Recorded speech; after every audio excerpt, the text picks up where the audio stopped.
welcome to the Daily Scopes for the 21st of July. So first we're going to talk about that aspects that are influencing us strongly this week. So the Sun makes a parallel to Mars, and this leaves on the 29th of July at 4:56 a.m. Mercury makes a parallel to Chiron, and this is exact on the 25th of July and leaves on the 29th of July at 4:56 a.m. The Sun makes a sextile to Mars, and this enters on the 22nd of July and leaves us on the 29th of July. And the Sun's in Cancer and Mars is in Taurus as well. The Sun also makes a parallel to Uranus, and this entered on the 17th of July, is exact on the 26th of July, and leaves us on the 3rd of August. So the Sun's parallel to Mars boosts our motivational energy, our sexual drives, our exercise drives, our creation drives are good for exercise, resetting our personal care regime, our eating regimes, exercise work routines, passion project routines and stuff like that. It allows us to be more assertive and courageous, but it can, on the negative, make us egotistical, impulsive in our words and actions, and this can bring up unnecessary conflict if we don't channel this energy wisely, so don't waste this energy. It's a very powerful energy that pushes us to take bold steps this week towards reaching our goals. So starting projects and continuing projects, and just having more confidence about our abilities to assert our boundaries while respecting other people's as well, and to meet our life goals. Mercury's parallel to Chiron allows us to increase our communication and heal our relationships through having conversations, talking through problems, and this can lead to deeper insights where we can understand our own and other people's deeper needs, and this can help us resolve conflicts. But negatively, it can make us triggered by other people's actions and words, even when they're not trying to, because it makes us more sensitive in our communication. So it's great energy to use for self-help, getting therapy, addressing old emotional wounds through good honest dialogue, conversation, and just being open to receiving and giving compassionate advice.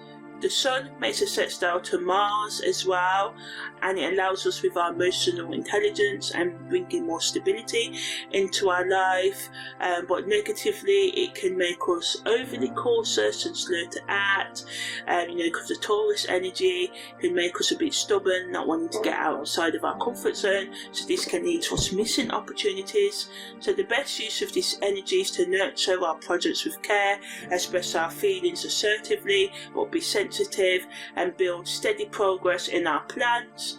The Sun's parallel to Uranus allows us to be more innovative, original, and have sudden insights, break free from our routines, but negatively this can lead to unexpected changes or disruptions that can make plans a bit unsettled right now. So the best use of this energy is to embrace being creative, try new approaches, welcome change and flexibility, and trust in your intuitive guidance and flashes, and use the increased energy and assertiveness to go after what we really want with more passion, and try and do our best to avoid the conflicts that can come up this week, because this can add to it. And watch out for overspending and making impulsive decisions that have a lot of negative consequences.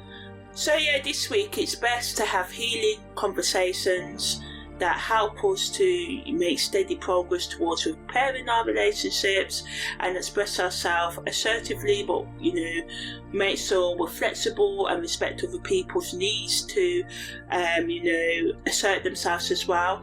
And remember that progress is made by taking consistent steps forward daily and aligning our actions with our higher purpose and our inner truths as well.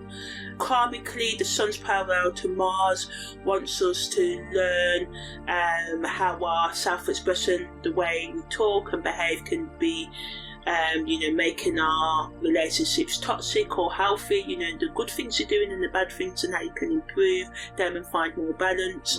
Psychologically, it brings attention to the things that are getting in the way of our progress, as this is really good, although it can make us feel frustrated and impatient. Mercury's parallel to Chiron allows us to repair past pain through being compassionate and while talking through the problems with others. The Sun's sextile to Mars spiritually allows us to tap into our emotional intelligence and have more patience as well. And the Sun's parallel to Uranus spiritually acts as a catalyst, a change agent for us to be open to changing the things that we need in our life and to find more excitement and freedom in our thinking, and to step outside of our comfort zone and have more courage and openness. So content creators can use this energy to talk about how we can build more emotional intelligence into our life, explaining what it is, how we can use it in our relationships with ourselves, with our thought patterns, with our actions, talking about the importance of consistent effort to reach our goals, and how healing ourselves and being committed to understanding our emotional, psychological and spiritual side of our nature can help us meet our physical and material needs, and keep us stable while life's external challenges that come through relationships, our career and education that they throw at us, helps us have this stable core within ourselves, when we can learn to understand and be vulnerable with ourselves, and be open to being practical with our healing and taking accountability to looking after ourselves on the emotional, spiritual, financial and physical levels throughout of our life, and how building more freedom and individuality into our thinking, as well as respecting other people's need to do so, can help us have healthy relationships and have internal stability. And talking about what internal stability is, and this is being able to just remain calm inside even when you may feel depressed. It's not about getting rid of the negative emotions, it's about understanding them and experience them while they're going on within you, but not allowing them to stop you from meeting the things you really want to do. And sometimes you have to channel that depression into your work, and believe me, some days you are crawling through your goals, you're literally crawling through your targets of the day, and some days you'll be sprinting through them, and that's all okay.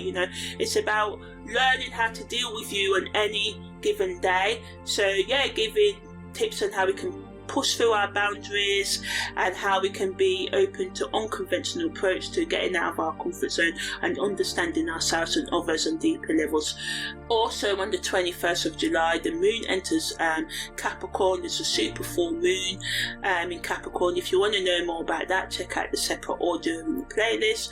Venus makes a sextile to Jupiter, and Mercury makes a square to Uranus as well. So the moon in Capricorn brings grounded energy into our day, allows us to be more disciplined and productive as well, but negatively can add to the inflexibility and emotional attachment, so it can make us run away from emotions and add more tension into our relationships. But the best use of this energy is to plan for our future, set realistic goals and work towards reaching our goals as well. Venus's sextile to Jupiter allows us to bring harmony into our finances and relationships, and a sense of abundance. We can just have gratitude for the simple things in our life right now, and just be open to expanding our love energy, and just being open to repairing conflict as well. So all in all, this week is about watching out for impulsiveness in your decision making, staying grounded in your ideas, loving yourself through conflict, understanding yourself and others through the conflict, being open to reduce conflict and overcome communication challenges, using stuff like time management and setting realistic targets and being consistent through your effort to bring more stability to your life this week. So that's the end of the daily scopes for the 21st of July.